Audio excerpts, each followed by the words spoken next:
So I'm pretty monotropic in my little autistic ADHD brain. And I've started thinking about ADHD today, not only because I'm wearing the jumper about ADHD being a superpower, but because I've just had in my previous clip, I've just had an ADHD dysfunction where I don't get to do what I wanted to do because my brain won't stop carrying on. Anyway, it's a bit of a dopamine thing. But I want to talk about the scandalous part of ADHD. So there's a set of ADHDers. Mostly they're reward-driven brains, not so much the rejection-sensitive brains, but they're reward-driven brains. People like me, a lot of us love scandal. We love shocking people. We love shock value. We love making people go, what? I can't believe you said that. I'm like, yeah, I said it. You betcha I said it.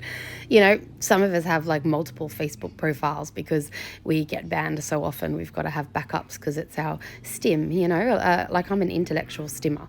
So for me, I get regulated by being challenged and challenging others. And I love the shock value. I love scandal. I love breaking the rules. I love a lot of that risk-taking stuff. I do more intellectual risk-taking, not so much, surfer or whatnot.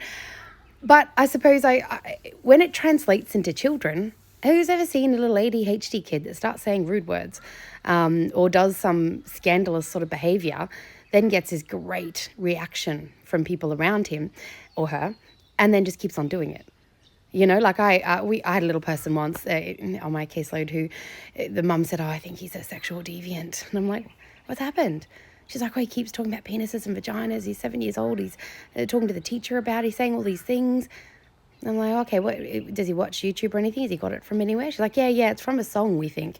We've heard the song and it talks, what he's saying. I said, so when he said that the first time, what did you do? She's like, we went, oh, you can't say that, Daniel. Oh, my goodness me, that's so rude. People are going to be, you can't say that. Oh, gosh, don't do that, Daniel. I'm like, you know what? That's kind of a drug to us. The big reaction, that big response that you can't do that. Oh, my God, I'm doing it more. It's a drug. So when kids, especially the ADHD kids, when they then repetitively do the thing over and over again, they're just trying to get more dopamine. Like we're dopamine hungry. That's what we want. And without dopamine, we're quite deprived. So when you give us a big reaction, we want more. So it's not the way to manage an ADHD to give a big reaction. I know it sounds bad to ignore certain things, but behavior like that, the biggest trick is pay no attention to it and then start a new hyperfocus. So it was very quick for me to manage out that behavior. I pretty much just went, oh, that's silly. Oh, but look at this over here. How funny is this? Da-da-da-da-da. And that little ADHD brain just went boom over there. There's the dopamine. Scandalous ones.